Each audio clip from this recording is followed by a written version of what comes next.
Assalamualaikum warahmatullahi wabarakatuh. Halo semua, saya Mila Fitriani, anggota Latsar CPNS 2021.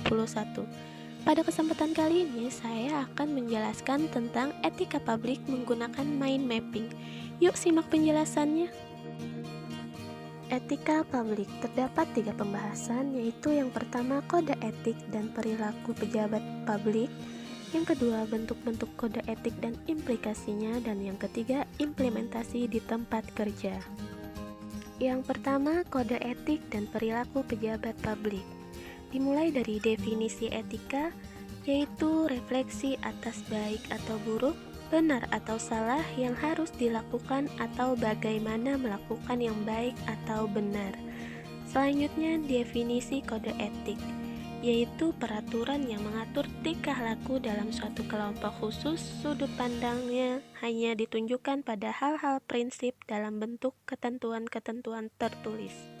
Terdapat 12 kode etik dan perilaku ASN dalam Undang-Undang ASN atau Aparatur Sipil Negara pada pasal 5. Dan ada 15 nilai-nilai dasar etika publik menurut Undang-Undang Aparatur Sipil Negara pada pasal 4.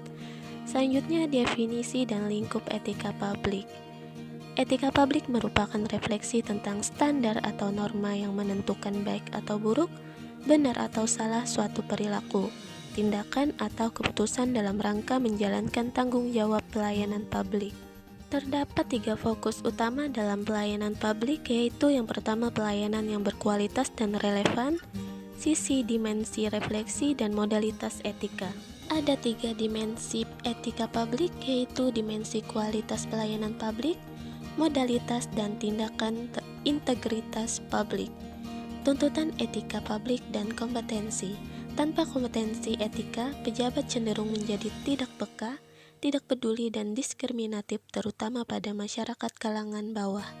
Etika publik merupakan refleksi kritis yang mengarahkan bagaimana nilai-nilai kejujuran, solidaritas, keadilan, kesetaraan, dan lain-lain dipraktikkan dalam wujud keprihatinan dan kepedulian terhadap kesejahteraan masyarakat atau kebaikan orang lain.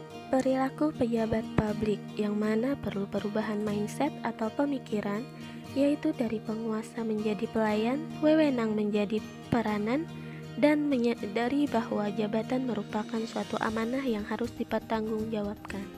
Bentuk-bentuk kode etik dan implikasinya. Yang pertama, pentingnya etika dalam urusan publik.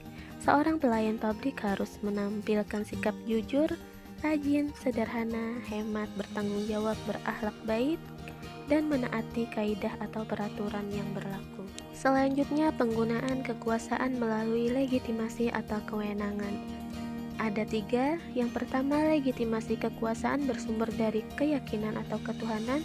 Yang kedua, legitimasi sosiologis bersumber dari proses interaksi masyarakat. Dan yang terakhir, legitimasi etis bersumber dari norma atau aturan hukum yang terdapat di dalam masyarakat. Konflik kepentingan. Konflik kepentingan akan mengakibatkan penyalahgunaan kekuasaan, pengerahan sumber daya publik yang kurang optimal, dan terabaikannya kesejahteraan rakyat. Contohnya seperti pemanfaatan fasilitas lembaga untuk kepentingan pribadi dan menerima atau memberi suap. Selanjutnya, sumber-sumber kode etik bagi ASN, misalnya yaitu pada Peraturan Pemerintah Nomor 53 Tahun 2010 tentang Disiplin PNS. Dan yang kedua, Peraturan Pemerintah Nomor 5 Tahun 2014 tentang Aparatur Sipil Negara atau ASN. Implikasi kode etik. Ketidaktahuan norma dalam tugas pelayanan publik akan menyebabkan terjadinya penyimpangan, sehingga harus pada sosialisasi sumber-sumber kode etik maupun pelatihan kepegawaian. Implementasi di tempat kerja, misalnya memegang teguh nilai-nilai ideologi Pancasila dan peraturan yang berlaku, bersikap ramah, sopan, dan santun dalam memberikan pelayanan, memberikan salam, sapa, dan senyum saat berpapasan atau bertemu rekan kerja, dan mengeluarkan pendapat tanpa memaksakan kehendak. Sekian yang dapat saya sampaikan. Terima kasih. Wassalamualaikum warahmatullahi wabarakatuh.